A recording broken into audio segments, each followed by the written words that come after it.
আমি তো শিক্ষিত ভাই, আমি অশিক্ষিত না, আমি inter second year running. So আমার ওয়ার্ড দেখলে আমি বুঝি, আর আমি প্রচুর ইংলিশে টাইপিং করি। একটা সময় রিলেশন টাইমে আমি প্রচুর আমি বলতেছি MOTHER, মোটর না মেন্টাল? মোটর।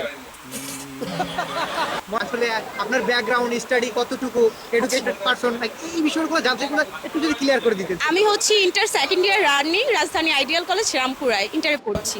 আমি এখনো বাচ্চা, ছোট মেয়ে। আচ্ছা, আমি একটা ওয়ার্ড করতে চাই, আপনি বলতে পারবেন কিনা আমি কি বলবো? হ্যাঁ, শিওর। আচ্ছা, খুব সহজ এবং সিম্পল হচ্ছে, বলে দিচ্ছি। BANGLA। কি হলো? বলাকা নাকি বুবলি হলো? বলাকা। বলাকা? হ্যাঁ। শিওর? হ্যাঁ, sure. Wait a minute. Who are you? কেমনে সম্ভব? আপনি বলছেন আমি ওয়ার্ড, আমি তো শিক্ষিত ভাই, আমি অশিক্ষিত না, আমি inter second year running.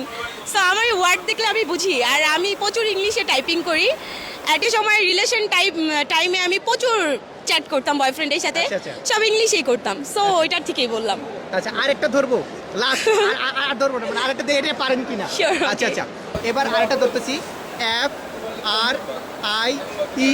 FRIEND। কি হলো? এটা আর বলতেছি না আমি।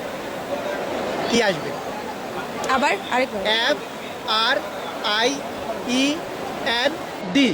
ফাইনাল। ফাইনাল? শিওর? শিওর, আপু শিওর? এটাই মনে হচ্ছে ফাইনাল। কেমনে সম্ভব? কেমনে সম্ভব? মানে আপুরে যেটা প্রশ্ন করতেছি এটাই সাথে সাথে আনসার দিয়ে দিচ্ছে। আপুরে এই মানে এই বাক্যগুলো আসলে সঠিক হয়েছে কিনা আপনারা কমেন্ট বক্সে বলে যাবেন। আর ভিডিওটি আজকে এখানে সমাপ্ত করছি। আপু মার্কেট করবে এখন। থ্যাংক ইউ আপু। Thank you, welcome. Thank you.